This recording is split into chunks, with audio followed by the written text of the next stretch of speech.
법칙 5. 속박에서 벗어나라. 때론 자신이 마음에 들지 않을 때가 있다. 그럴 때 자신을 질타하는 행동은 행운과 멀어지게 하는 행동이다. 다음의 사례는 행운을 부르는 행동이다. 집에서 책을 집필하던 저자는 집안 살림과 새 아이들 보살피는 일을 함께 해야 했다. 그래서 살림과 아이들 양육은 엉망이었다. 하루는 이런 일이 있었다. 급하게 저녁 준비를 하던 중 배고프다고 칭얼거리는 아이들에게 간식거리를 챙겨주려고 캐비넷으로 뛰어갔다. 그러다 1kg이나 나가는 꿀단지가 떨어져서 산산조각이 나고 말았다. 식탁 위에 차려놓은 냄비 속으로 유리 파편이 튀어 들어갔다. 어디 그뿐이랴. 자칫 발도 뗄 수 없을 정도로 사방으로 파편이 튀어나가 있었고 제법 무게가 나가던 꿀도 보기 좋게 바닥에 온통 쩍쩍 달라붙어 있었다. 이를 어쩌나 속이 완전히 뒤집혀졌다. 허둥지둥 괜히 마음 급하게 뛰어다니다가 말도 안 되게 어리석은 짓을 저지르다니 꿀 범벅이 된 유리 파편은 어떻게 다 치울 것인가. 저녁상도 완전히 엉망이 되었고 조금이라도 음식을 버리면 벌벌 떨어대는 남편도 곧 귀가할 시간이 다 됐는데 아마 이 장면을 보면 기절초풍할 것이었다. 빨리 치워야 했다. 우선 걸음마를 시작한 아이를 주방에 들어오지 못하게 해야 했다. 잠시 동안 자신의 잘못을 질책했다. 하지만 우선 안전이 제일 중요했다. 몸을 구부려 아이가 유리에 베지 않도록 안았다. 그러고 나서 자기 때문에 이런 일이 벌어졌다고 야단 맞을까봐 겁을 잔뜩 집어먹은 아이에게 괜찮다고 하면서 마음을 편안하게 해주었다.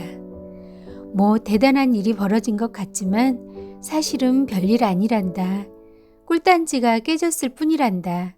실수를 할 수 있지 뭐. 걱정하지 마라. 알았지? 자, 괜찮아.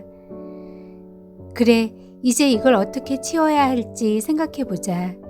우선 큰 유리 조각부터 쓰레기 봉지에 집어넣고 작은 파편을 치우자. 차근차근 하나씩 하면 돼.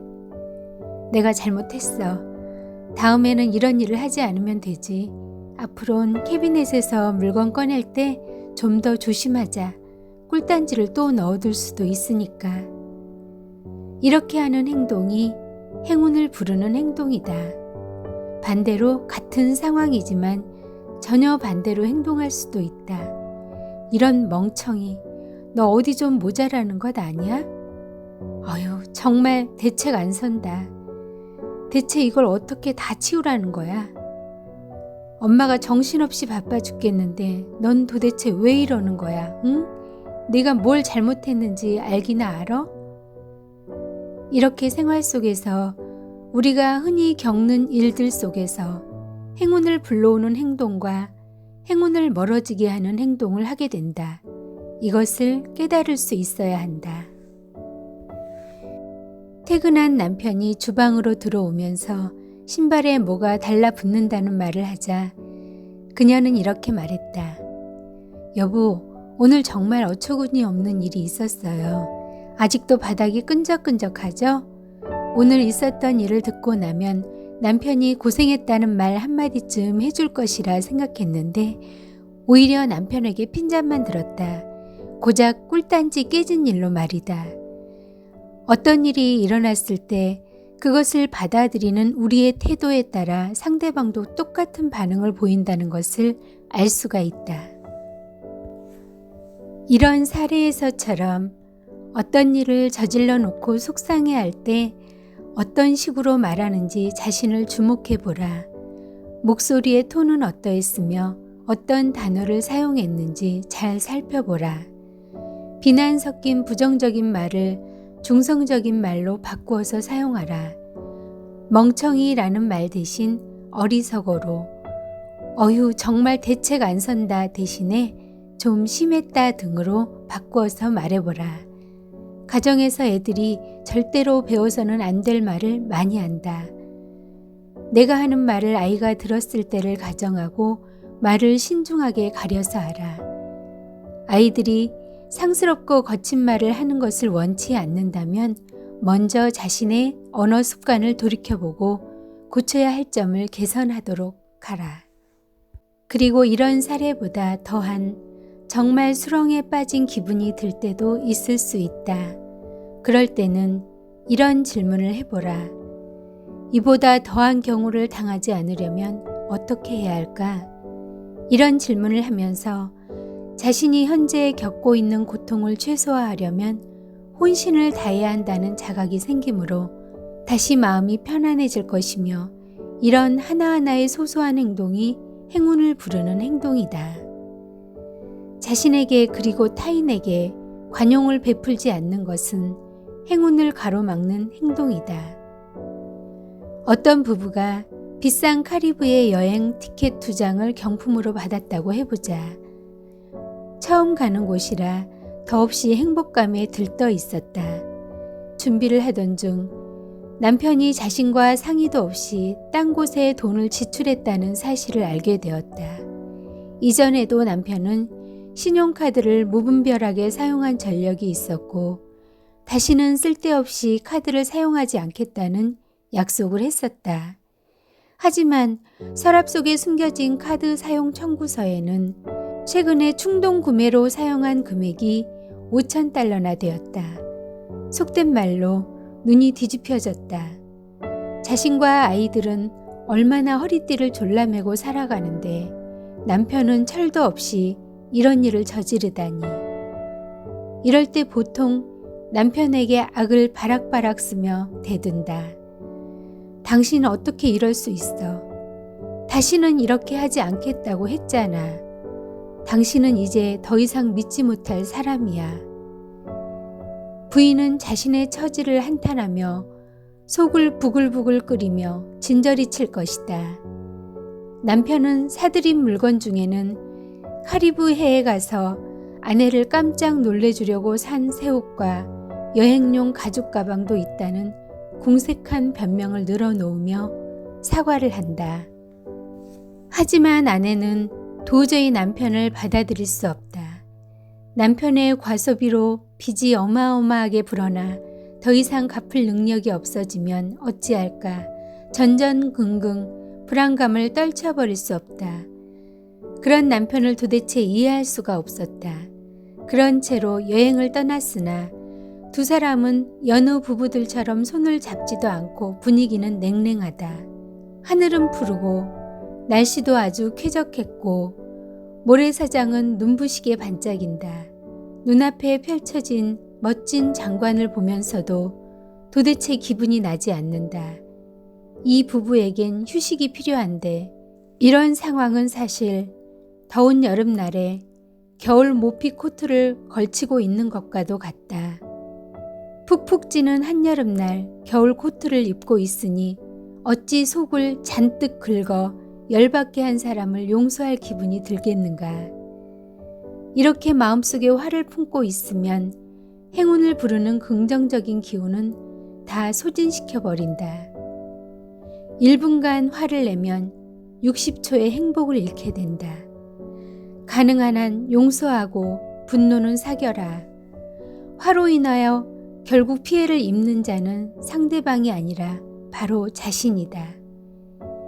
용서하기란 쉽지 않다. 용서란 건강에 이롭고 병을 낫게 해준다는 것을 잘 알고 있지만 막상 자신의 경우가 되면 삼키기 어려운 알약과 같아서 실천하기가 어렵다. 용서를 보다 쉽게 하는 방법을 적용해보자. 1. 상대의 입장에 서서 생각해보라. 누군가의 약점에 화가 날 때 상대방이 처한 상황을 폭넓게 수용해보자. 아무리 몹쓸 짓을 한 사람이라도 연민을 불러일으킬 만한 구석은 있다. 2. 내가 용서받고 싶은 만큼 다른 사람을 용서해 주어라. 사람들은 저마다 버려야 할 나쁜 습관을 갖고 있으며 그 중에는 배우자에게 무턱대고 바가지를 긁거나 상대의 약점이나 나약함을 문제시 삼는 경우가 많다. 상대의 행동에 속을 끓이는 경우 이렇게 자문해 보라. 나는 과연 상대보다 약점이나 실수가 적다고 할 수 있을까? 3. 일이 제대로 이루어지지 않을 때 자기 탓이라 생각하라. 남에게 탓을 돌리면 새로운 행운을 불러오지 못하고 점점 무력감에 빠지게 된다. 과거에 겪었던 일을 이제 와서 바꿀 수는 없지만 현재와 미래는 자신이 가꾸는 모양대로 만들어진다. 늘 분노에 집착하고 관용을 베풀지 않았기 때문에 미처 행운이 자리 잡을 여지를 마련하지 못하는 것이다. 그래서 운명을 개척할 수 있는 전환점이 왔을 때 소중한 기회를 잃는 것이다. 단순히 용서만 한다고 해서 상대방의 잘못을 포용할 수 있는 것은 아니다. 용서는 햇볕을 가리는 겨울 코트를 벗는 것처럼 용서를 베푸는 자에게 마음의 평화를 준다. 행운을 부르려면 후회를 결단하는 기회로 삼을 줄 알아야 한다. 그렇게 하지 말았어야 했는데, 그렇게 해야 했는데, 그때는 얼마나 어리석었는지, 이런 생각은 잠시는 행운을 부를 수도 있다. 그렇지만 결국은 행운을 가로막는 행동이 된다. 대신에 자신의 잘못을 고백한 후 옳다고 생각하는 방향으로 개선하여 실행하고 잘못에 대한 충분한 처벌을 받아야 한다. 이런 과정이 바로 행운을 불러올 수 있도록 하는 통로이다. 후회는 변화의 여지가 많은 강력한 동기이다. 즉, 행운을 부를 수 있는 가장 큰 힘은 잘못에 대한 죄책감을 조금이라도 덜기 위하여 어떻게 해서든 잘못을 바로잡고 이에 상응하는 보상을 치러야 한다는 책임을 통감할 때 가장 강하게 나타난다. 그러므로 이러한 기운을 최대한 활용하라. 이 순간 이후 후회를 긍정적인 변화를 위한 결단의 기회로 삼아라. 행운의 법칙 6. 적당히 인내심을 발휘하라. 적당한 시기가 되면 계절이 바뀌듯이 염원하는 일을 성취하기 위해서는 인내와 적극적인 끈기를 발휘해야 할 때가 있다. 행운을 부르기 위해서는 중요한 일은 잠시 접어두고 차분히 기다려야 할 때도 있다. 한동안 다른 일을 하면서 원하던 일이 무르익을 때까지 시간을 두고 기다려라. 적절한 시기가 오면 다른 일을 하더라도 행운이 찾아든다는 믿음을 가져라. 연인을 만난 사람들의 이야기를 들어보면 이런 사실을 확인할 수 있다. 마음을 비우고 이성에 대한 관심을 끊었어요. 그랬더니 사랑하는 사람이 내 앞에 나타났어요. 회의감이 들면 계속 기다려라. 더 이상 회의가 들지 않을 때 용기를 갖고 원하는 일을 추진하라. 안개가 쌓여 있을 때는 가만히 있어라. 햇볕이 쏟아지고 안개가 걷힐 때까지 기다려라. 모든 것이 선명하게 모습을 드러낼 때까지. 그러고 나서 용기를 갖고 행동을 개시하라.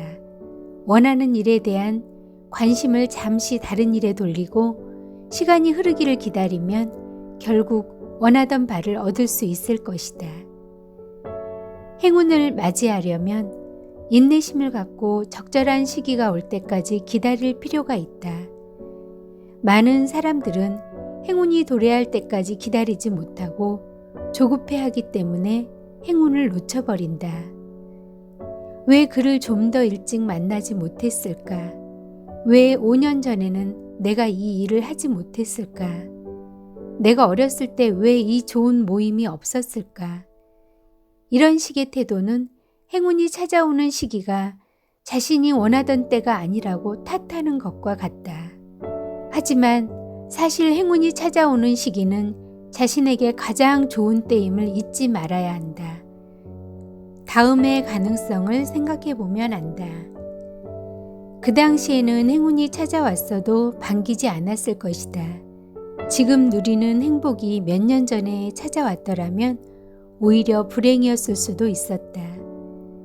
그 당시에는 이런 행복을 누릴 마음의 준비가 되어 있지 않아서 아마도 거부했을 것이다. 많은 어려움을 경험했기 때문에 지금보다 더 성숙한 사람이 될 수 있었다.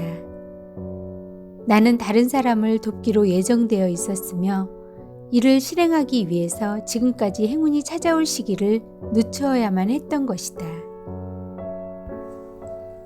행운을 부르고자 한다면 더 나은 계획에 대해 인내심을 갖고 이렇게 확신을 가져야 한다. 끝까지 두고 봐야 된다고 했죠. 원하던 것을 얻지 못한 것이 오히려 다행입니다. 훨씬 더 나은 결과가 되었어요. 먼저 믿어라. 그러면 확신이 설 테니까. 계획한 일이 순조롭게 이루어지지 않을 때 후회와 걱정만 하며 가만히 있지 말고 긍정적인 기대를 갖고 용기를 내라. 분명 더 나은 계획이 있다는 확신을 가져라. 원하던 계획을 이루지 못한 것에 대해 슬퍼하지 말고 세상 사람들과 하느님께서 당신을 위하여 마련해 놓은 더 풍성한 계획이 무엇인지 호기심을 갖고 찾아보라. 기다린다고 해서 마냥 틀에 박혀 있으면 행운을 가로막는 행동이 된다. 변화가 필요하다면 작은 것이라도 행동하라. 완벽한 상황이 올 때까지 무작정 기다리면 절대로 어떤 일도 이루지 못한다. 항상 씨를 뿌려라. 어떤 씨앗이 싹 틀지 모르기 때문이다. 뿌린 씨앗이 모두 싹을 틔울 수도 있다. 만일 6개월 뒤에 죽게 될 것이라는 말을 듣는다면 무엇을 할 것인지 적어보고 지금 그중 마지막 한 가지를 행하라. 왜 기다리는가? 즉시 시작하라. 한 가지부터 해보라. 그러면 성공을 이루어내기 시작할 것이며 그 성공은 다른 행동을 할 수 있는 동기로 작용할 것이다. 이것이 바로 행운을 불러들이는 행동인 것이다. 행운의 법칙 7. 뿌린 만큼 거두어라. 뿌린 만큼 거둔다는 것은 들이마신 숨만큼 내뱉는 것과 같다. 행운은 부메랑과 같다. 행운을 만들려면 먼저 베풀고 목적을 얻기 위하여 손을 먼저 내밀어야 한다. 완벽하게 던지고 받는 것이 바로 돌아오는 부메랑을 잡는 방법이다. 먼저 던져라. 그리고 나서 잡아라. 베푼 만큼 받아라. 그것이 바로 행운을 부르는 방법이다.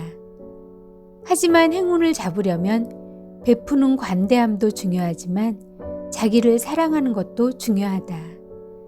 특히 여성들은 24시간 내내 가족들을 보살펴야 하기 때문에 다른 사람에게 놓으라고 거절해야 할 때에도 제대로 거절하지 못한다. 이와 같은 이타적인 행동을 자주 하면 결국 지쳐서 스스로 무릎을 꿇게 되므로 아무것도 할 수 없게 된다. 이러한 이타적인 행동은 결국 이기적인 결과를 낳게 된다. 이런 사람들은 이미 몸이 너무 지쳐 있고 지난 날을 후회하기 때문에 더 이상 베풀거나 기부를 할 수 없게 된다. 이들이 보이는 증상은 다양하다. 과식하고 담배를 피우며 TV 앞을 떠날 줄 모르고 불면증에 시달리거나 잠을 너무 많이 자기도 한다. 세상을 비아냥거리고 작은 일에 붕괴하는 등 부정적인 기운에 휩싸여서 자신을 지치게 한다. 따라서 증상이 호전될 수 있는 기회를 잡을 수 없게 되어 행운이 오는 길을 아예 차단해버린다. 이용당했다거나 지쳤다거나 박탈감이 느껴질 정도로 베푸는 행위는 건전하지 않다. 베푼다는 것은 충만감을 느낄 때 가장 좋은 것이다. 세상은 주먹을 꼭 쥐고 있을 때보다는 손바닥을 벌릴 때 오히려 많은 보상이 오는 법이다. 행운의 법칙 8. 긍정적인 면을 부각하라. 삶에 대한 긍정적인 기대감을 가져라. 실망하리라 생각하면 실망할 일이 생긴다. 만족하리라 생각하면 만족할 일이 생긴다. 상상하는 대로 삶이 전개된다. 행운을 부르기 위해서는 행운을 소망할 뿐만 아니라 행운이 반드시 찾아올 것이며 행운을 성취하는 데 부합하는 일을 한다는 확신을 가져야 한다. 모든 일들이 제대로 이루어지지 않는 경우에도 감사하며 이 일이 결국엔 제대로 이루어질 것임을 알고 있다는 생각을 해야 한다. 어떤 식으로 행운이 찾아올지 확신이 서지 않는 경우라도 행운은 분명히 찾아오리라는 것을 믿어야 한다. 때로 두려움, 분노, 회의가 들 수 있지만 장기적으로 지속되어서는 안 된다. 엘리베이터가 행운의 층에 닿으면 신념과 확신 그리고 직관과 함께 재빨리 버튼을 눌러야 한다. 긍정적인 기회를 차단하는 감정 상태에서 오래도록 허우적거려서는 안 된다. 행운을 만드는 사람들은 다행이라는 표현을 잘 사용한다. 오늘 아침에 교통체증이 너무 심해서 회의에 지각했어. 하지만 일하는 어머니에 대한 관련 보고서를 구하게 돼서 정말 다행이야. 이런 식으로 우리 주변에는 행운을 가로막는 행동을 하는 사람들이 많이 있다. 우리는 스스로가 행운을 가로막는 행동을 하지 말아야 하기도 하지만 이런 사람들을 피할 수도 있어야 한다. 지금 당신이 자신을 안타깝게 여기며 스스로를 가혹하게 만드는 비관주의자들과 친하게 지내고 있다고 하자. 만일 이들에게 최소한의 예의로 안녕하세요 라는 인사만 건네도 당신이 도움을 주고자 했던 의도는 이미 희석되어 버리고 결국은 자신들의 삶이 죄다 얼마나 끔찍하며 온통 실수의 연속이며 부당한 삶을 살아왔는지에 대해 귀가 아프도록 들을 것이다. 그들은 자신에 대한 연민의 정을 불러일으켜 당신의 동정을 구하려는 것이다. 하지만 이런 사람들을 피하라. 왜냐하면 이런 사람들과 대화를 하면 여러분 자신의 기분도 가라앉게 되며 쓸데없이 시간을 보내기 십상이기 때문이다. 또한 이런 이야기를 할 때만큼은 시간이 빨리 지나갈 때도 없으니까. 일단 이런 사람들에게 한번 붙잡히면 벗어날 길이 없다. 사이클론 속에 빠지는 듯한 기분이다. 그러나 반대로 역경 속에서도 드러나지 않는 은총을 찾는 분들이 있다. 이들도 원치 않는 경험을 하면 불평하고 투덜거렸으며 불운에 진저리치며 상황이 달라지길 원했을 것이다. 하지만 일단 어려움이 지나면 이 일을 받아들인 방식이 다르고 설령 불행한 일이라 생각했던 것이 훗날 돌이켜보면 그들에게 일어났던 가장 좋은 일이라는 점을 인정하는 등 긍정적인 점을 발견한다. 이런 사람들에게서는 그들이 어떤 식으로 행동하였는지를 물어보면 고생한 이야기도 들을 수 있지만 대체로 희망적인 말과 문제 해결을 위하여 어떤 식으로 행하였는지에 대해 듣게 될 것이다. 이런 사람들은 구름이 보이자마자 무지개를 찾는 사람들이다. 행운을 부르는 것도 습관이다. 늘 긍정적인 태도를 가질 수는 없지만 어려움에 처하더라도 바로 언제든 긍정적인 일이 올 것을 확신하는 훈련을 한다. 이런 긍정적인 태도를 습관화하기로 마음만 먹는다면 삶은 훨씬 찬란한 빛을 발할 것이다. 따라서 마음속에 부정적인 생각이 깃들면 곧바로 떨쳐버려라. 그리고 자신에게 있는 은총에 감사를 드려라. 아무리 힘든 날이라도 항상 감사할 수 있는 점을 한 가지는 찾을 수 있다. 자신의 은총에 초점을 맞추지 않으면 행복으로 바꿀 수 있는 능력을 소진하게 된다. 부정적인 생각으로 부정적인 나락에 빠지면 감사하는 마음 또한 생기지 않는다. 그렇게 되면 훨씬 더 많은 어려움에 직면하게 되며 결국 자신이 불운하다는 것을 입증하게 될 것이다. 행운은 외적인 사건이 아니라 마음의 틀이다. 그러므로 항상 행운을 인식하는 변화를 통하여 불행도 행운을 바꾸어 갈 수 있다. 이상으로 미국의 베스트셀러 작가인 아즈렐라 제피의 행운의 심리학 2번째 내용을 읽어드렸습니다. 다음 시간에는 행운을 부를 수 있는 실천편, 행운의 수첩을 소개해드리도록 하겠습니다. 책 속의 책, 희망이었습니다.